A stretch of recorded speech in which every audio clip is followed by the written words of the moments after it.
तीनों से पाक पर प्रहार। इसके साथ साथ बड़ी खबर, नेवी ने अरब सागर में पाक से हमला कर दिया। आईएनएस विक्रांत से पाकिस्तान पर हमला किया है। और इससे भी बड़ी खबर आपको बता दें, अमित शाह जो कि देश के गृह मंत्री हैं, अमित शाह ने जो कि देश के गृह मंत्री हैं, अर्धसैनिक बलों के डीजी से बातचीत की है।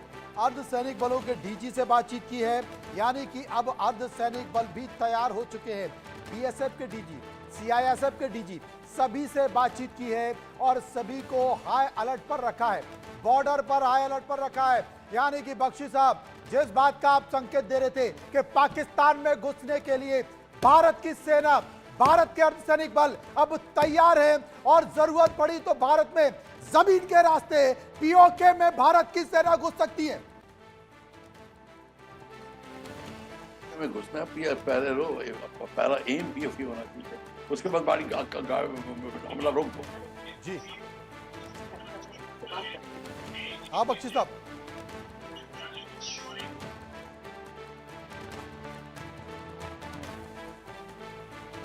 आशिक मीर मेरे साथ मौजूद है। आशिक मीर, एक और जानकारी मिल रही है कि पाकिस्तान का एक और तीसरा फाइटर प्लेन वो भी गिरा दिया गया। बिल्कुल मनोज, जिस तरह से लगातार पाकिस्तान के फाइटर जेट्स को जो है गिराया जा रहा है और एक के बाद एक फाइटर जेट जो है वो फिलहाल जो है गिरा दिए जा रहे हैं। लगातार जिस तरह से आप बात कर रहे थे कि जो होम मिनिस्टर है, गृह मंत्री अमित शाह ने जो है अब कड़ा संदेश दिया है और खास तौर पर जब पीओके की बात आती है तो पीओके के बारे में वो लगातार जिक्र करते आए हैं। खास तौर पर जब हमने प्राइम मिनिस्टर मोदी को सुना, जब हमने रक्षा मंत्री राजनाथ सिंह को सुना और साथ साथ गृह मंत्री ने जो है पार्लियामेंट में लोगों को ये आश्वासन दिया है कि पीओके जो है भारत का अटूट अंग है और अब बारी लग रहा है कि पीओके की है, क्योंकि जिस तरह से पाकिस्तान की अगर हम बात करें, लगातार पाकिस्तान की जो नापाक हरकतें थी वो अब कहीं ना कहीं नाकाम होती हुई नजर आ रही है। और साथ साथ जो जम्मू कश्मीर के लोग भी अब चाहते हैं कि पीओके जो है, जो हमसे बिछड़ा हुआ है, वो भारत के साथ विलंब हो जाए। लेकिन अब जो है ऐसा मुमकिन होता हुआ दिख रहा है, जिस तरह से अब केंद्रीय गृह मंत्री अमित शाह का बयान आया है और लगातार जो है फिलहाल स्थिति काफी तनावपूर्ण बनी हुई है। अगर हम लाइन ऑफ कंट्रोल के इलाकों की बात करें, यहाँ पर लगातार आर्टिलरी शेलिंग हो रही है और कई सारे लोग जो है फिलहाल घायल बताए जा रहे हैं और साफ तौर पर ये दिख रहा है कि अब ये युद्ध जो है अब बढ़ गया है दोनों देशों के बीच में और इस युद्ध में जो है पाकिस्तान की हार तय है। मनोज, बिल्कुल पाकिस्तान की हार तय है। बख्शी साहब मेरे साथ मौजूद है। बख्शी साहब, मैं आपसे ये भी जानना चाहता हूं कि जिस तरीके से अमित शाह जो कि देश के गृह मंत्री, उन्होंने बॉर्डर सिक्योरिटी फोर्स और सीआईएसएफ के डीजी से बात की है, ये संकेत किस तरीके के?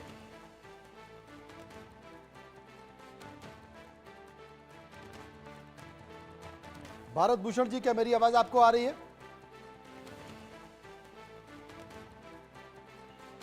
भारत भूषण साहब, क्या मेरी आवाज आपको आ रही है? आ रही है, मेरे को आ रही है। भारत जी, देश के गृह मंत्री अमित शाह ने अर्धसैनिक बलों के डीजी से बात की है, उनके महानिदेशकों से बात की है, जिसमें बीएसएफ है, सीआरपीएफ है। ये संकेत किस तरीके के? ये संकेत ये है कि ये सेकेंड लाइन ऑफ डिफेंस होती है।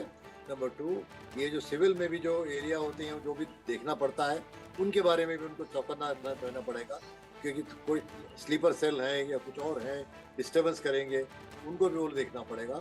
और second line of defence always रहती है सेना के पीछे, आईटीबीपी या बॉर्डर सिक्योरिटी फोर्स, बीएसएफ, सब सेकेंड लाइन ऑफ डिफेंस होती हैं। तो जब सेना आगे जाके मुड़ेगी, आगे जाएगी, तो पीछे के रियर एरियाज को सिक्योर करना इनका काम भी होता है। और जैसे बख्शी साहब ने कहा, बूट्स ऑन द ग्राउंड, मतलब आपने वो एरिया कैप्चर किया हुआ है। तो दैट इज द प्रिंसिपल के भाई आपने वो जमीन कैप्चर की और अपना झंडा लगाया वहाँ पे। ये बड़ी बात है। और सबसे बड़ी बात है कि जो बॉर्डर है, इस समय बॉर्डर की सुरक्षा बहुत ज़रूरी है, लेकिन क्योंकि पाकिस्तान हमेशा से प्रॉक्सी वार करता रहता है, क्या वो घुसपैठ करा सकता है, क्या आतंकवादियों को भेज सकता है, इस पर भी नज़र रखना जरूरी है। इसलिए बॉर्डर पर, खास तौर पर बॉर्डर पर, क्योंकि ये युद्ध और बढ़ सकता है, ये युद्ध और बढ़ सकता है, ये आगे जा सकता है। अब बात बहुत आगे बढ़ गई है। भारत ने पाकिस्तान के 4 लड़ाकू विमान गिरा दिए हैं। अब तक 4 लड़ाकू विमान गिरा दिए हैं और इन 4 लड़ाकू विमानों के गिराने के बाद पाकिस्तान की हालत खराब है, क्योंकि भारत पाकिस्तान को जल से भी मारेगा। पहले सिंधु जल संधि से मारा, पानी रोक लिया तो पाकिस्तान बिलबिला गया, और बिलावल इतने बिलबिलाए कि खून की नदियां बहाने की बात कर रहे थे। अब जनाब जरा पाकिस्तान में खुद खिड़की से झांक कर देखो, पता नहीं बिलावल पाकिस्तान में ही है या भाग गए, पता नहीं है, लेकिन अगर हो तो खिड़की से झांक कर देख लो, क्योंकि लाहौर में, कराची में, पाकिस्तान की राजधानी इस्लामाबाद में एक एक करके लगातार बम के धमाके हो रहे हैं, मिसाइलें गिर रही हैं, ड्रोन अटैक हो रहे हैं, और इनकी आवाज आपके कानों में आ रही हो। कहां है आपकी खून की नदियां? ज्ञान पेलने का काम करते हैं, बड़ी बड़ी बातें करने का काम कर रहे हैं। और अजय मेरे साथ मौजूद हैं, जो हिमाकत जम्मू में जो